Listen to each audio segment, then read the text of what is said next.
ईश्वर की कृपा का अनुभव यदि करना है तो जब वह संसार से अपने को बुरा बना दे,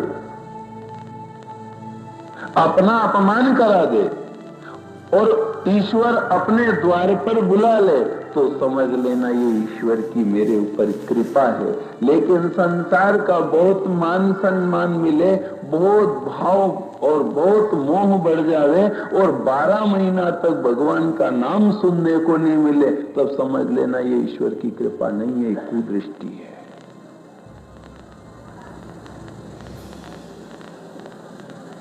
विदुर, घबराओ मत, उदास उदास मत रहो। उदास क्यों हो?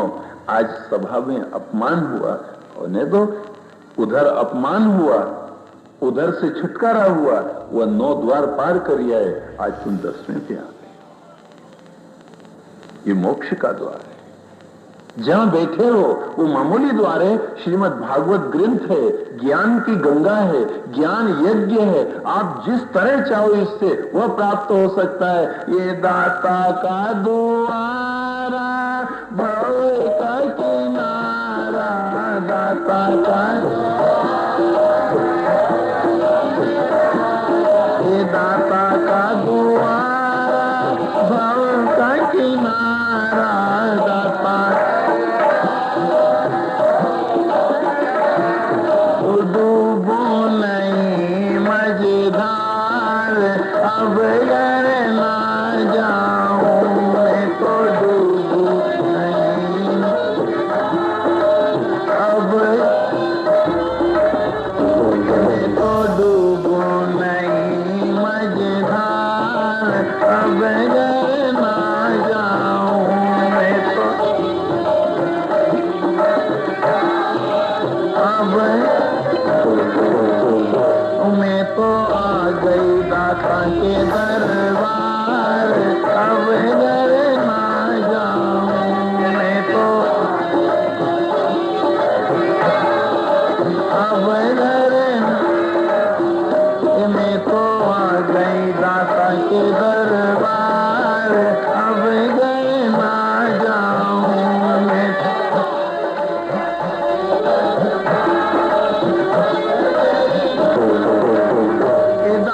के दरबार में मेरा जरत है दाता,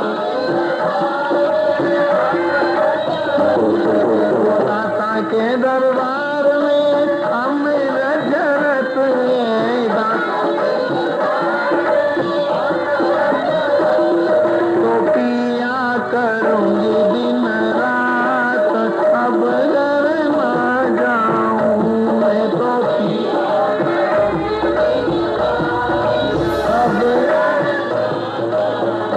मैं तो पिया करूंगी दिन रात, अब घर ना जाऊं,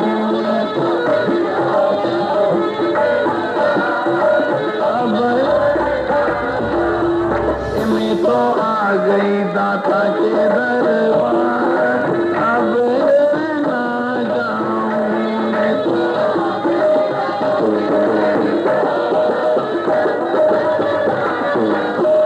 मैं तो आ गई दाता के दरबार, अब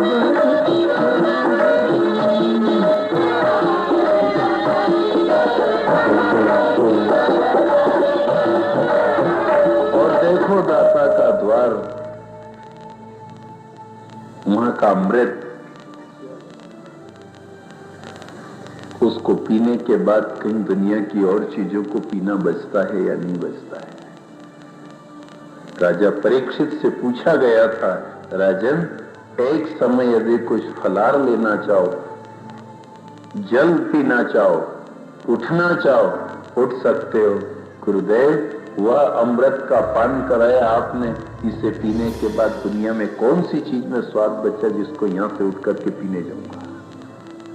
और यदि यहां से अमृत पीता पीता उठ करके गया तो मेरे समान अज्ञानी दूसरा कोई नहीं हो सकता।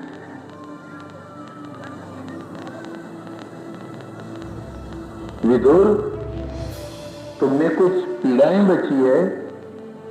विदुर, तुम्हें कोई गम सता रहा है। लेकिन विदुर ने जहां दर्शन किए, उनको पाया तो कहा, अब मेरे सब दुख दूर हो गए। मैं आपके दर्शन करने से, इस पुराण संहिता के श्री चरणों में वंदन करने से इतना आनंद मग्न हूं कि अब मुझे संसार का कोई भी धक्का ही नहीं व्यापता है।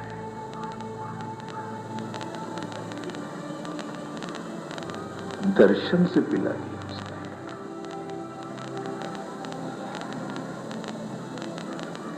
ये नशा है। जिसे नशेबाज को गाली भी दो फर्क नहीं पड़े, नशेबाज को जूते भी लगा दो कोई फर्क नहीं पड़ता है, क्योंकि नशा में है। कोई आदमी कुछ कह रहा है, बातें हो रही है, वो गिर गया है, लग भी गई है, फिर उठ आया है, उससे कहा भाई इसको लगी होगी, नहीं लगे, वो तो नशा में है। मीराबाई को कुछ भी कह दिया, सब औरतों ने सोचा शायद इसको अब तो बुरा लगेगा, लेकिन मीरा से पूछा क्यों, इनने ऐसी ऐसी की थारे बुरी लगी, उन्हें नहीं लगी, नहीं क्यों, नशा में। तुकाराम बुरा लगा, नशा में। प्रहलाद तुमको पहाड़ पे से नीचे पटक दिया, बहुत बुरी लगी होगी, हड्डी टूट गई होगी, नहीं लगी, न टूटी, खरोंच नहीं, क्यों, नशे में हूं। और नशा काहे का है, कि वही दाता के दरबारा भावे का किनारा, दाता का दाता का द्वारा भावे का किनारा,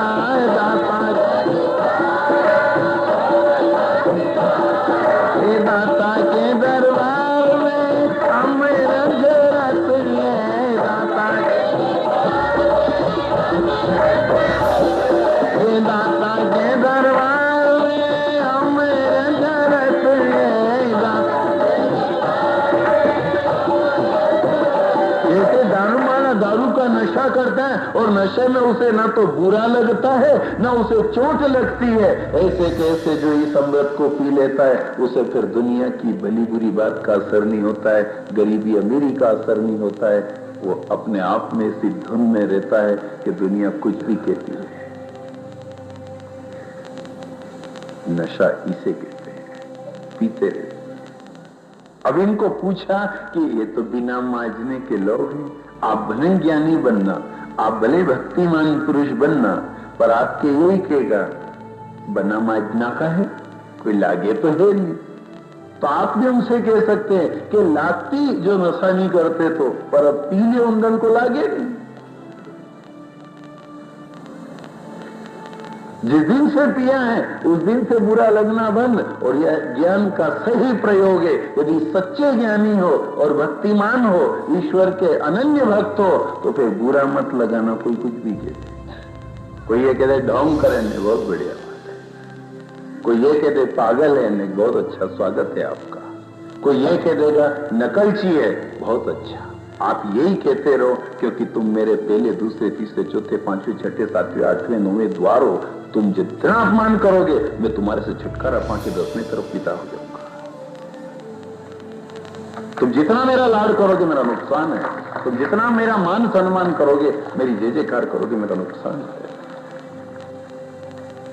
निकलने दो यहां से। तुम क्या समझो इसको पीने की महिमा? दुनिया के लोगों, तुम जो चिल्ला रहे हो, तुम जो मजाक कर रहे हो, तुम जो हमारी हंसी उड़ा रहे हो, जो तुम हमारा अपमान कर रहे हो, तुम नहीं जानते हो ए दाता के दरबार की महिमा बड़ी है।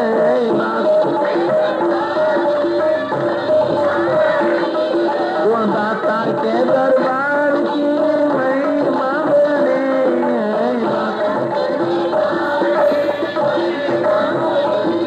ये जाने कोई जानन हार, अब डर ना जाऊं कोई, अब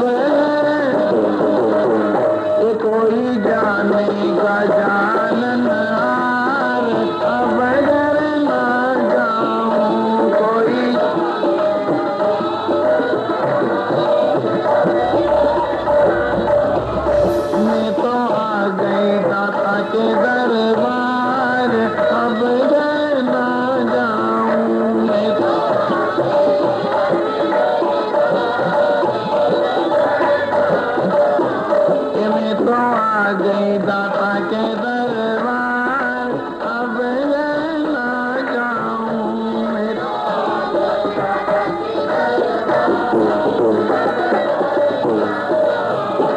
अब देखो वो द्वार पे आ गया, उस आदमी को भी बहुत समझाया, सृष्टि विषय चर्चा चल रही थी, गुरुदेव बड़े ढंग से समझा रहे थे, विदुर जी क्या सोच करना संसार की छोटी मोटी बातों का।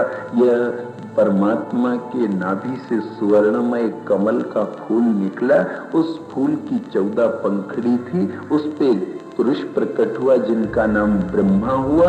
उनने अपने बनाने वाले को चारों तरफ देखा तो 4 मुख प्रकट हुए। उस फूल को किसने बनाया, उसको ढूंढने के लिए नीचे को उतरे, 100 साल प्रयास किया पर उसका आदि अंत नहीं मिला। आखिर ऊपर आके बैठे और आवाज आई, ब्रह्मा तपह तपह तपह, तप करो तप से उसे जानो, फोकट में जानने की रकम नहीं है वो। तप किया, तप की शक्ति से जलवायु का शोषण हुआ, उस परमात्मा के शिव विग्रह के दर्शन पाए और सृष्टि की शुरुआत करी। उनने सबसे पहले इस 14 पंखड़ी के 14 लोक बनाए। ये 14 लोक वाली दुनिया जो कही जाती है, मात्र 14 पंखड़ी एक फूल की।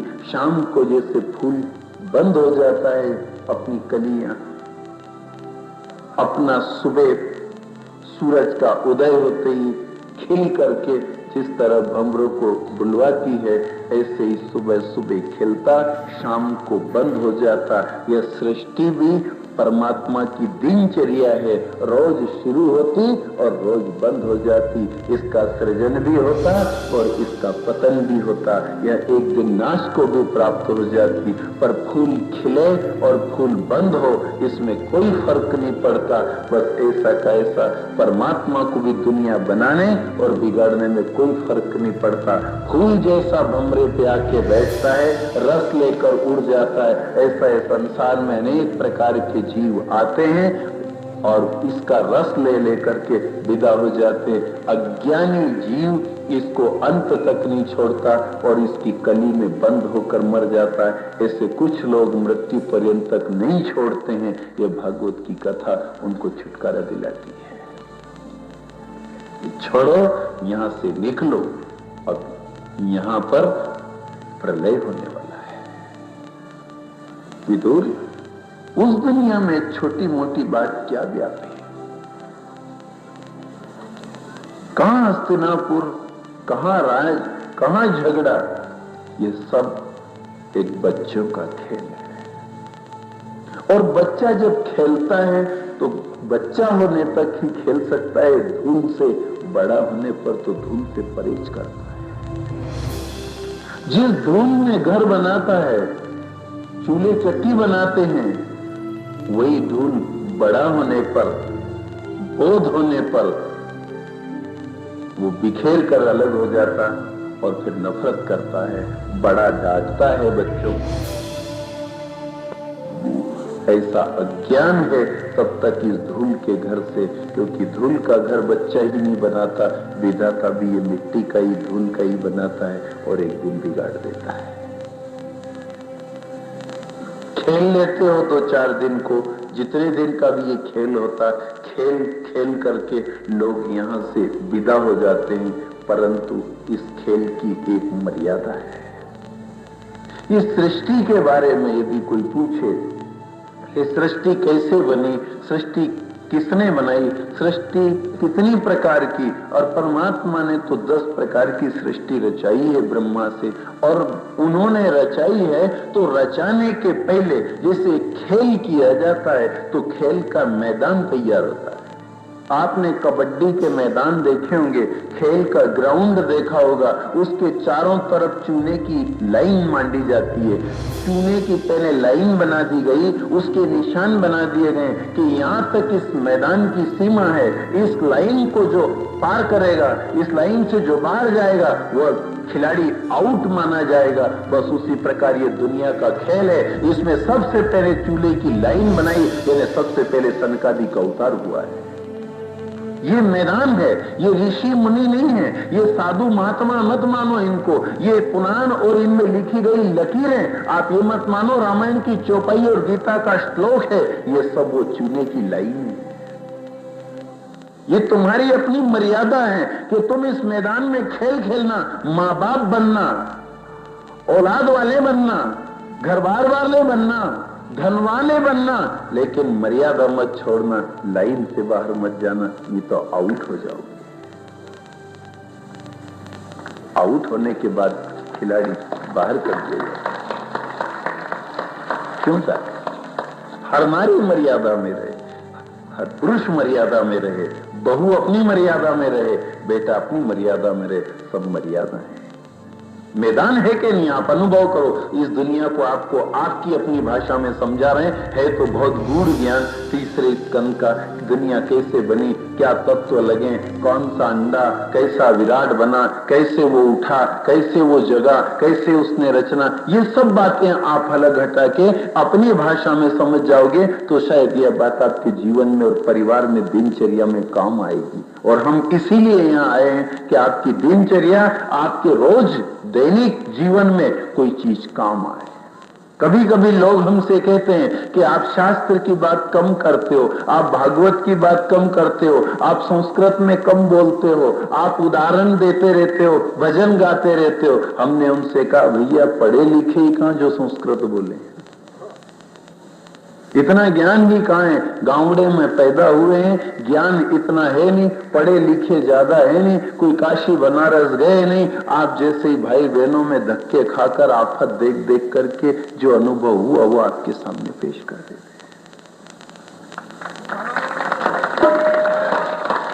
जय भगवती शारदा अपनी वीणा के तार बजा देती है, वही तार आप सुनते हैं। ये व्यासपीठ पे बैठकर जैसी इस गादी की प्रेरणा मिलती है वो प्रकट हो जाता।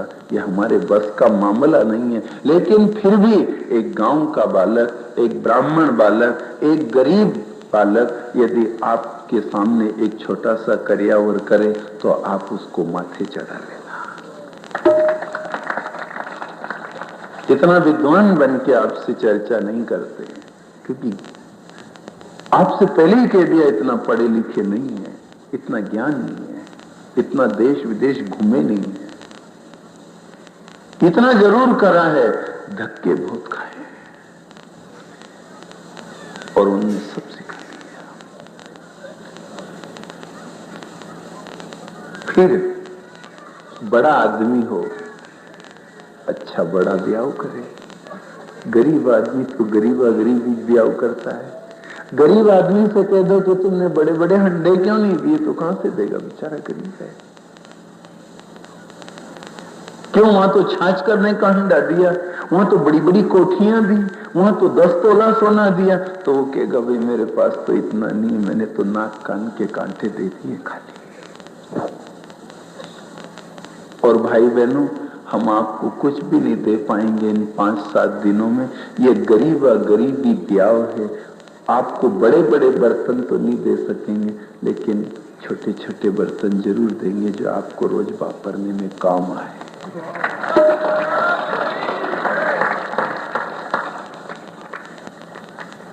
बड़े ना दे सकें तो आप क्षमा करना, क्योंकि कोई ज्ञान नहीं, कोई संस्कृत नहीं, कोई हिंदी नहीं, कोई शास्त्रार्थ नहीं किया, कोई शास्त्र का अध्ययन नहीं किया।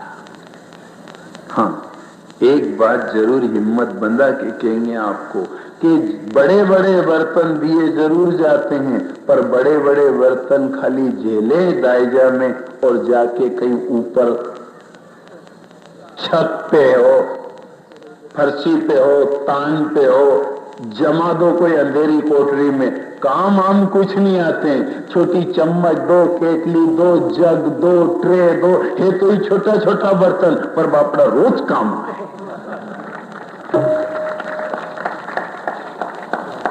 अब ये मत सोचना हमको बड़ी बात, हमने पहले खुटा दी, हम बड़े नहीं, हम जानकार नहीं, हम ज्ञानी नहीं, पर हाँ ट्रे मग्गा देंगे, रोज सवेर से काम आए। बात वही कहेंगे 7 दिन जो आपके एक एक कदम पे आपको काम आएगी। आप जहां जाओगे, रेल में, मोटर में, बस स्टैंड पे, रेलवे स्टेशन पे, मेहमानी में, पंगत में, जहां बैठोगे वहां याद आ जाए, और आप जहां बैठो वहां यदि इन बातों को याद कर लोगे तो हम अपने जीवन को धन्य समझेंगे।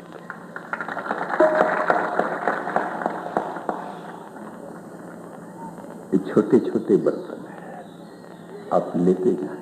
संसार मैदान है, फिर उसी कथा पे आ जाओ। और इस मैदान में ईश्वर खेल खिला रहा है, और खेल खिलाते हुए उसने कह दिया, मैंने सबसे पहले सनक, सनंदन, सनातन और सनत कुमार 4 ऋषि बनाए हैं सबके पहले। और मैदान के 4 दिशा होती है, पूरब, पश्चिम, उत्तर और दक्षिण, और चारों तरफ लाइन खींची जाती है। और यह 4 ऋषि हैं, यह भारत के स्तंभ है, ये सृष्टि के स्तंभ है। और इन्होंने समाज को सिखाया है कि हम गुरु पहले आ गए, ज्ञान पहले आ गया है, दुनिया बाद में आई है। और दुनिया को बाद में आने का कारण यह कि रेखा पहला खींची, मैदान पहले बनाया, फिर खिलाड़ियों को अंदर उतारा। और ज्ञानी ने समझाया है इन खिलाड़ियों को कि बेटा देखना हो, अधिकार खोकर बैठे रहना ये महादुष्कर्म है। न्यायार्थ अपने बंधु को भी दंड देना धर्म है। इस तत्व पर ही कौरवों का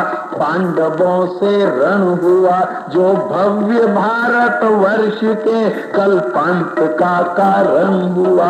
दुर्धृष्ट दुर्योधन जो शठता सहित हठान था, जो प्रेम पूर्वक पांडवों की मान्यता को मानता, तो डूबता भारत नयो रण रक्त पारावार में। पर एक पापी ले बैठा ये सारी नाव को मझधार।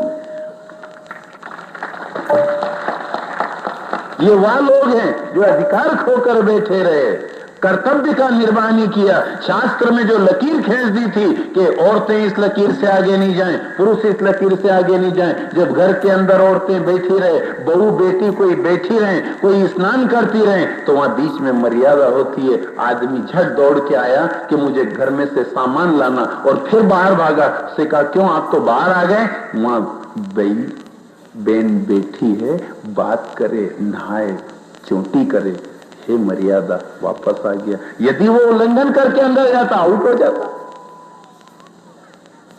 कि वहां स्नान कर रही है, वह तेल चोटी कर रही है, मैं वहां इसी कारण अंदर नहीं गया, वहां से बाहर आ गया। फिर उसने कोई औरत को, कोई बच्ची को, छोटे बच्चे को कहा, जा तो घर में से एक रजिस्टर निकाल के लाना। लिया, ने आप नहीं जाओ, नहीं, वहां थारी भाभी नहाए। खींच रखी है यहाँ मर्यादा पुरुषोत्तम ने, और कह दिया है कि यदि कोई भी गया है और इधर उधर कहीं झांका है, ताका है, लाइन उल्लंघी है, तो याद रखना आउट कर दूंगा। यहाँ दुनिया के मैदान में तो आउट होने वाले फिर जीवित हो जाते हैं, लेकिन यदि परमात्मा जिस दिन आउट करके इस मैदान से बाहर कर देगा कि जन्म तक वापस मैदान में नहीं उतारेगा।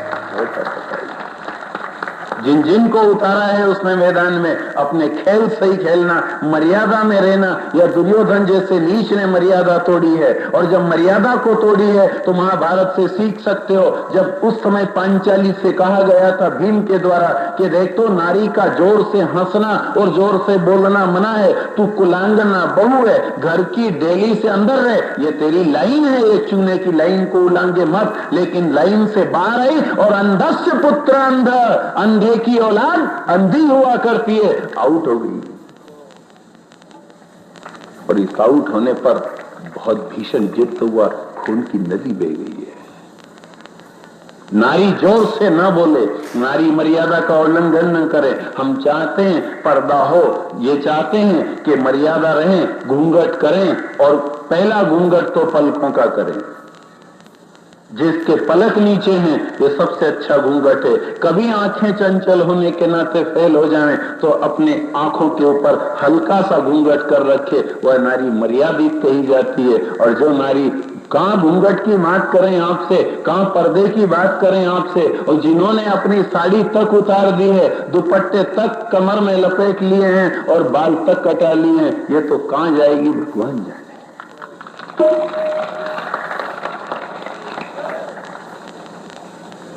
इनने तो लाइन कितने गुना पार कर दिया।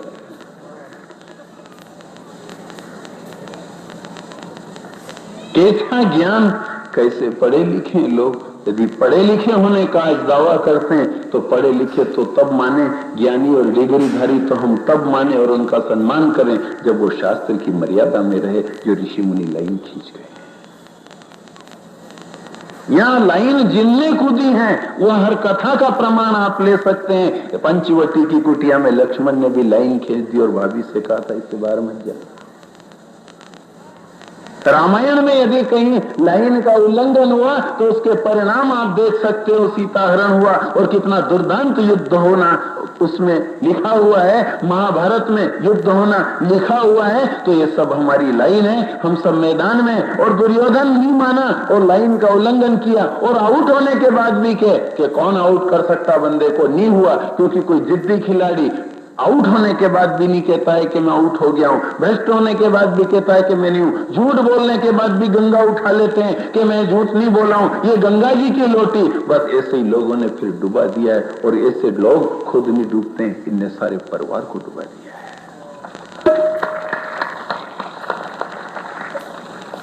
कह दिया है कि तुम आउट हो चुके हो, तुम लाइन पे हो, तुम लाइन से बाहर हो गए हो, ये मैदान के अंदर रहो, मर्यादा में रहो, शास्त्र की आज्ञा में रहो। ये आज्ञा का उल्लंघन करके आगे गए और उन्होंने कहा तुमने गलत काम किया। उन्होंने कि बंदे ने गलत नहीं किया, किया है तुमने, लेकिन नहीं किया। ने क्या प्रमाण? यह गंगा जी, ये तुलसी, ये गीता जी।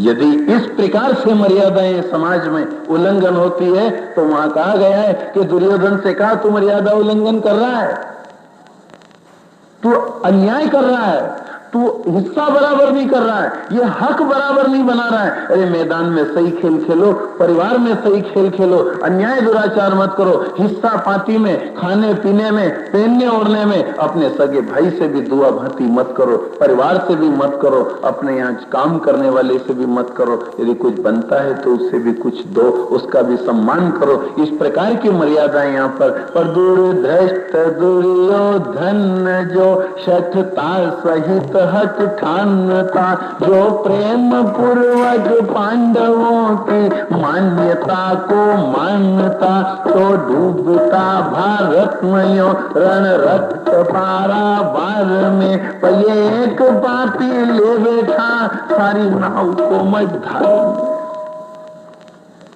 नहीं माना तो नीच माना, जिद्दी था। मर्यादा में रहो विदुर, ये ऐसा संसार का मैदान बनाया है। इसके अंदर कुछ लोग तो मर्यादित होके संतत्व जीवन जीते हैं, कभी भी लिखे हुए से आगे नहीं जाते हैं। हमारे धर्म गुरु ने हमको ये रास्ता बताया, हम इसको नहीं छोड़ेंगे। ऐसी मान्यता है, ऐसे भाव हैं उनके। कभी कोई कितना लालच दे फिर भी वो कहते मैं ऐसा नहीं करूंगा, मुझे डूबना नहीं है दादा, मैं सूखी खा लूंगा, फटा पहन लूंगा, मैं नहीं करूंगा।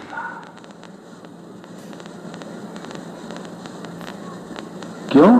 सदगुरु लाजे मर जाएगा, जिसने बनाया वो लाजे मर जाएगा। ये मर्यादाएं हैं तो जीवन की एक ऊंचाई होगी, और ऊंचाई जितनी बढ़ेगी ये दुनिया, ये सारा समाज उसको देखेगा। ये लोग वही तो है जो ऊंचे स्तर से जिए हैं, उनको ही देखा है। ये महापुरुष है, युग पुरुष है। ये ब्रह्मा की कल्पनाएं हैं, ये ऋषियों की परंपराएं शुरू करी उन्होंने। मैदान बनाने में 12 साल लगे ब्रह्मा को। मन से मरीचि, मुख से अंगीरा, कानों से पुलह, नाभि से पुलस्त, त्वचा से क्रतु, प्राण से वशिष्ठ, अंगूठे से दक्ष, गोद से नारद, नेत्रों से अत्रि। अपने शरीर से ऋषि बनाओ। अब सब पूछे कि तुम सब ऋषि बनाते चले जा रहे हो, इनसे क्या लेना देना सृष्टि को? ये सब साधु महात्मा क्या करें? ये मैदान बनाने वाले हैं। ये जो दुनिया पैदा होगी ना, उस दुनिया को शिक्षा देने वाले हैं। पहले शिक्षा की जरूरत है। हमारे यहाँ गर्भाधान संस्कार है, हमारे यहाँ स्कूल कॉलेज नहीं है कि हम स्कूल में भेजें, कॉलेज में बच्चे को भेजें। यहाँ तो सबसे अच्छा शिशु मंदिर तो हमारे धर्मशास्त्रों ने इसको कहा है। तुम जो शिशु मंदिर बना रहे हो और कह रहे हो कि ये शिशु मंदिर है, यह तो बहुत बात की बात है, जीवन के 4-5 साल बाद की बात है। लेकिन जिस दिन दाहिनी कोख में बुदबुदा गया है मां के, उस दिन की बात है। शिशु मंदिर, ये मां की कोख क्या है? शिशु मंदिर है। यहीं से शुरू होना है खान पीन, रहन सहन, आचार विचार, व्यवहार, नियम, संयम। यहां से सीखेगा वो अभिमन्यु चक्रव्यूह भेदन करेगा। इनसे पूछो तुम कहां से सीख के आए हो? ने कि शिशु मंदिर से। उनने मैदान में सही काम किया है। वो मर्यादित रहे हैं। जिनने मैदान की मर्यादा समाप्त करी वो वही तो दुर्योधन दुशासन है, जिन्होंने कह दिया था धोखा देकर के उस 16 साल के अभिमन्यु को मार डालो। धोखा धोखा इतना बड़ा विश्वासघात करा कि मासूम बालक के साथ अन्याय कर दिया। ये मैदान छोड़ रहे, उस बच्चे ने मैदान नहीं छोड़ा। इसलिए हर भाई, हर बहन, हर युवा साथी और युवती, आज कितनी भी फैशन हो, आज भले कैसे कॉलेज में पढ़ने जाओ, चाहे कितने धनाढ्य घर में जन्म ले लो, कभी अपने धर्म गुरु और धर्म शास्त्र की रेखा का उल्लंघन मत करना। आप जुवान साथियों, आपकी उम्र के होने के नाते आपसे आग्रह कर रहे हैं, सब बहन और सब भाई इस बात को अमल करें कि हम आज के बाद जो हमारे नियम, जो हमारे संयम है, वो हमारे पालन करने के हैं, हम उसका उल्लंघन नहीं करेंगे।